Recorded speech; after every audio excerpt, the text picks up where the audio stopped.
Bonjour à toutes et à tous. Je suis Adrien Masson, je dirige les activités AdTech d'Amazon Ads France. Thierry, si tu veux te présenter. Oui, bonjour à tous. Vous m'entendez? Oui. Je suis Thierry Pierre et je m'occupe de business développement pour l'ensemble des solutions et des services d'analytique pour AWS, AWS étant Amazon Web Services. Alors Thierry et moi, nous sommes ravis d'être parmi vous aujourd'hui pour évoquer un sujet qui est de toutes les discussions, de toutes les présentations dont dans cet événement, un sujet sur lequel peut-être on attend un peu moins un acteur comme Amazon Ads. Ce sujet, c'est celui de la first party data, qu'on a évoqué beaucoup au cours des présentations et je pense que ça va continuer au cours de cet événement. Alors,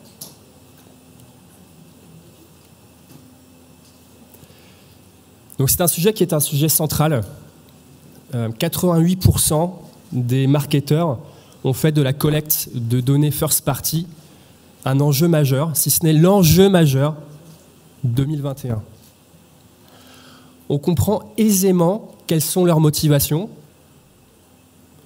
quand on comprend que les entreprises, les marques qui capitalisent sur leurs données propriétaires sont tout simplement plus performantes que les autres.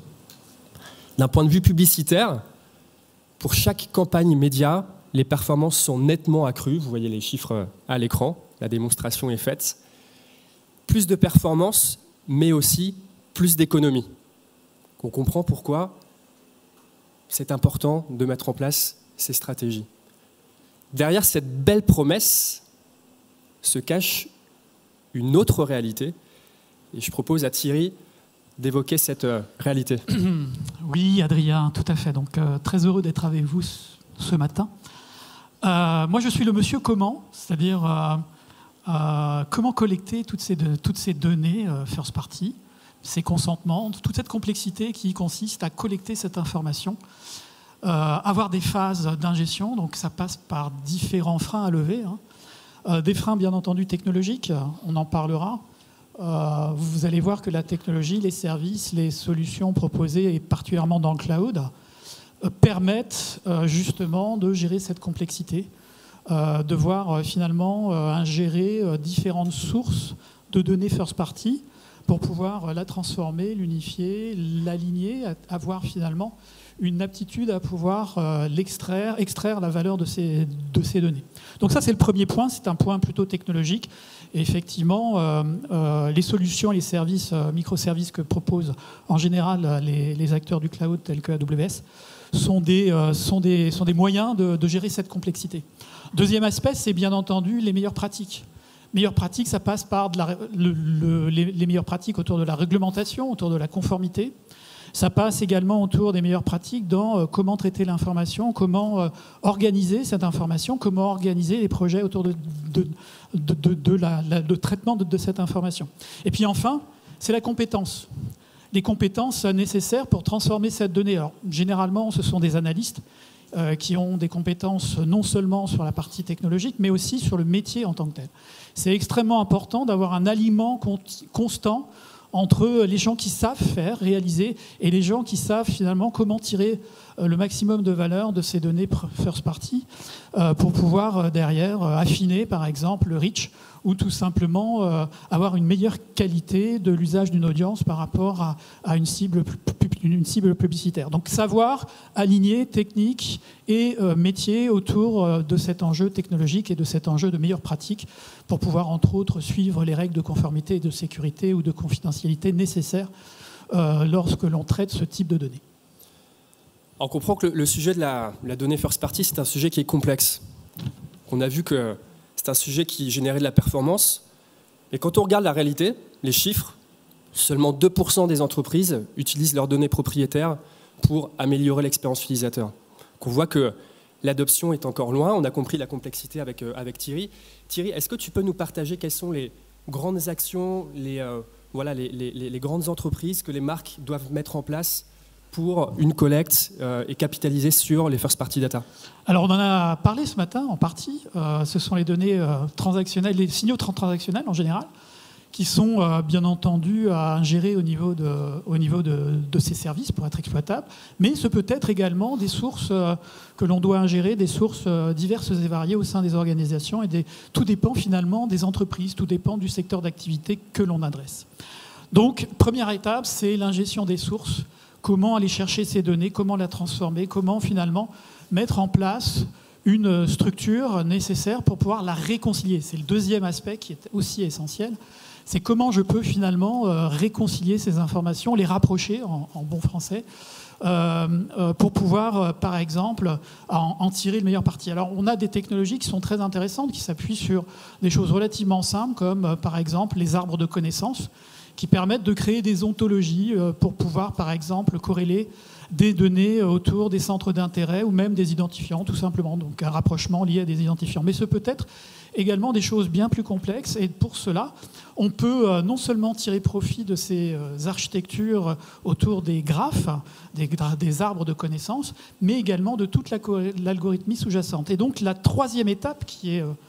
non moins enfin, je pense que c'est une étape qui est cruciale, c'est comment je peux finalement m'assurer d'utiliser le bon algorithme, la bonne structure, pour pouvoir, par exemple, optimiser le reach d'une audience, optimiser la publicité par rapport à cette audience, tout en respectant constamment les conformités, les réglementations. Et donc, on est véritablement ici dans une approche qui nécessite de prendre en charge toute une série de contraintes et un nombre de contraintes qui finalement est supporté par ces technologies qui aident finalement la mise en œuvre de ce type de cas d'usage, de ce type de MVP.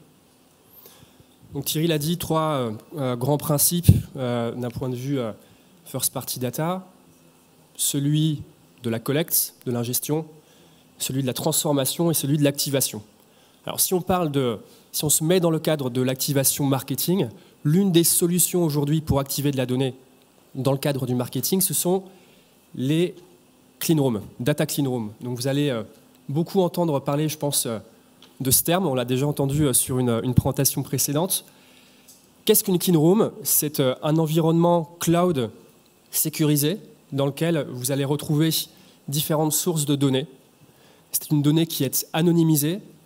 C'est une donnée, puisqu'elle est dans le cloud, qui est à la fois disponible et actionnable. La donnée peut être variée, ça peut être de la data first, ça peut être de la data second, ça peut être de la data third.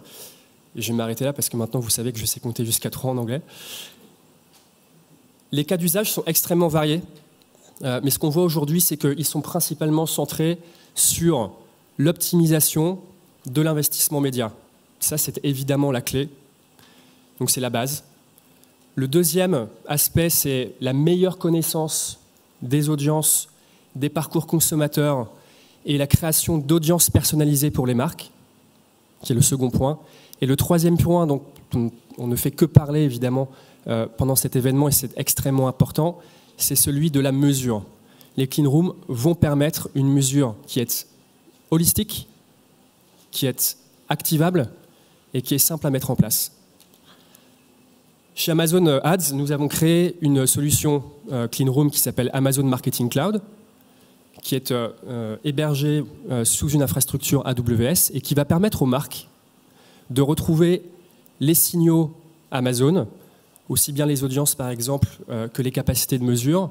Elle va également permettre, cette clean room, aux marques d'importer leur first party data. Donc ça c'est quelque chose d'important puisque évidemment on va avoir différents cas d'usage qu'on va pouvoir détailler par la suite. Mais Thierry, avant ça, peut-être est-ce que tu peux nous donner un peu de perspective sur ce qui te semble, dans le cadre d'une activation marketing, être des données first party pertinentes à activer pour les marques? Alors, je pense qu'on en a pas mal parlé ce matin dans les différentes présentations. Effectivement, tout ce qui est signal, tout ce qui est transactionnel, les signaux transactionnels que l'on peut obtenir à travers l'interaction que l'on a avec des consommateurs, des clients ou des audiences. Donc ça, c'est un point extrêmement important, c'est cette aptitude à pouvoir capter cette information transactionnelle, ces signaux transactionnels. Mais pas que.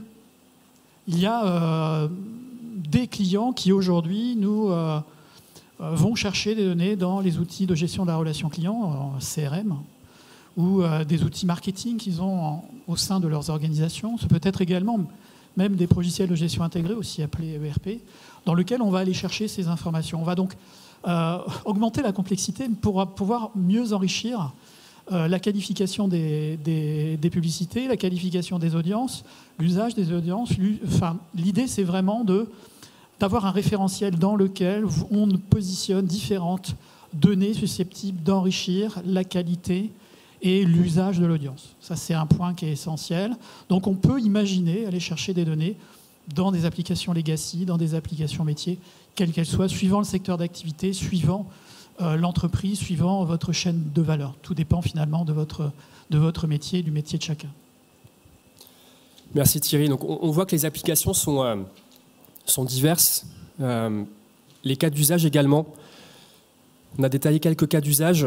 Je vais reprendre le cheminement que j'ai eu tout à l'heure. Vraiment, le premier cas d'usage, le plus important, le plus répandu aujourd'hui, c'est l'optimisation des investissements marketing.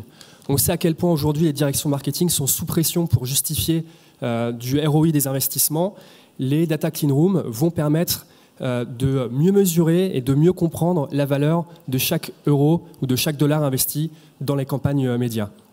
Ensuite, il y a une notion qui est importante, c'est la notion d'audience. Mieux comprendre les audiences, mieux comprendre les parcours consommateurs, pouvoir personnaliser les audiences, c'est extrêmement important. Si on veut avoir un marketing qui soit plus pertinent, il faut aller vers plus de personnalisation des audiences. C'est également ce que va permettre les clean rooms avec l'agrégation de différents signaux, la combinaison de ces signaux. Et le troisième point, qui est probablement le point le plus important, c'est celui de la mesure. On a vu que voilà, le sujet, encore une fois, est sur toutes les lèvres. La pertinence de la mesure, la continuité de la mesure, le fait de pouvoir mettre en place une mesure qui soit la plus holistique possible. Par exemple, avec la combinaison des ventes qui vont être réalisées en off et en on sur les différents canaux de distribution d'une marque. Ça, c'est quelque chose qui va pouvoir être réalisé.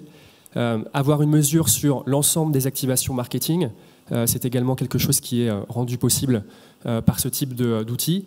Et enfin, une mesure qui soit évidemment persistante et actionnable, même en 2023. Ça, je pense que c'est un sujet qui est absolument primordial. Vous l'avez compris aujourd'hui. Et enfin, le dernier point, c'est toujours dans une optique de personnalisation, mais là, plus d'un point de vue marque, la personnalisation des modèles d'attribution et de contribution pour que la mesure, finalement, déborde d'un point de vue marketing sur un cadre beaucoup plus business, puisqu'on sait aujourd'hui aussi que l'une des priorités de direction marketing, c'est pas simplement de prouver l'impact des campagnes marketing sur des critères marketing, mais c'est bien de démontrer un impact business. Et c'est vraiment ce vers quoi va tendre l'utilisation de ces outils. On arrive à la fin de cette présentation. Deux messages pour conclure. Un premier message qui est extrêmement basique et extrêmement simple, mais je pense extrêmement important. Entreprises et marques, bâtissez ou augmentez votre stratégie First Party Data et faites-le maintenant pour faire écho aux présentations précédentes. On n'a pas le temps d'attendre. Ça, c'est le premier point. Et le second point, 15h55, nous avons une présentation dédiée à Amazon Marketing Cloud. Donc, j'ai le plaisir de prendre la parole avec Frédéric Marty-Debat de Publicis Media France qui nous fera un retour d'expérience sur l'utilisation par les équipes de Publicis France d'Amazon Marketing Cloud. Merci infiniment et prenez soin de vous. Merci.